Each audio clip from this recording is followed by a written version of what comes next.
There's a reason that solitary confinement is the worst kind of punishment.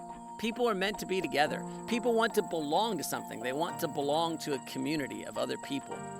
Almost 200 years ago, Alexis de Tocqueville wrote Democracy in America. And one of the things that he observed that he thought made America so great was that Americans were great joiners, that they were constantly coming together and forming clubs, organizations, groups, and communities of people who were like-minded and did things together.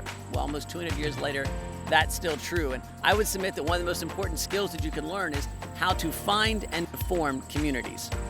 Finding communities is all about finding whatever it is that you're interested in doing. If you want to find people that believe the same things as you and can support you in that, obviously looking for a church or a Bible study. If you want to find people that you can compete with and do things with, you might be looking for an activity group like a biking club or a sports league.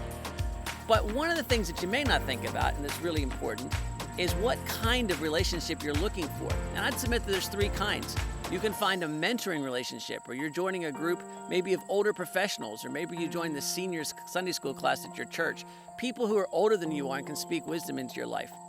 You might be entering the dating scene or looking for friends who are in the same stage of life that you're in. And so then you're looking for peers. You're looking for organizations and groups of people that are the same age as you and are experiencing the same phase of life as you.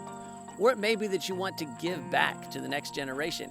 And so you may be wanting to coach a t-ball team or teach a class of young kids or be a big brother or big sister to somebody in your community and find a way to pass on what you've learned to the next generation. When you're thinking about community, think of all three of those.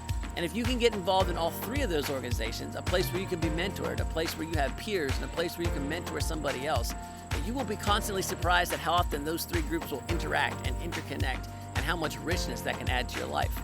Well, what if you can't find those groups? Well, you need to be good at forming communities. And I think that there's three pretty easy steps to forming a community. The first is to identify what it is that you want your group or community to do. The second is to develop a list of people that you think would be interested. And my third step and suggestion is that you start with food. Invite those people to lunch or to dessert or some other kind of thing where you're eating together and explain what it is that you want to do and ask them if they're interested and get a community going. A couple of years ago, I did this very thing. I was looking for some men who would spur me on, hold me accountable, and encourage me to do the next things I needed to do to rise to the next level. So I found somebody that I knew very well, somebody that I knew barely, and somebody that I didn't know, and I invited them all to lunch and pitched my idea. Two of the three said they were in, and several years later, that group, we call it the Ironman Group, is one of the most influential organizations that I belong to. And those two other guys have spurred me on to do lots more than I would have done without them. Finally, understand this. Community takes time. It takes an investment. It takes being with somebody and experiencing things together. And you have to do that over a period of time, so don't give up too soon. Be willing to invest the time and the effort and the energy to really getting to know the people and to form those bonds and those connections that makes a true community. Learning how to form and find communities is some of the most important skills that you'll ever develop. And as de Tocqueville told us, it may be one of the most important and helpful things you can do for your country as well.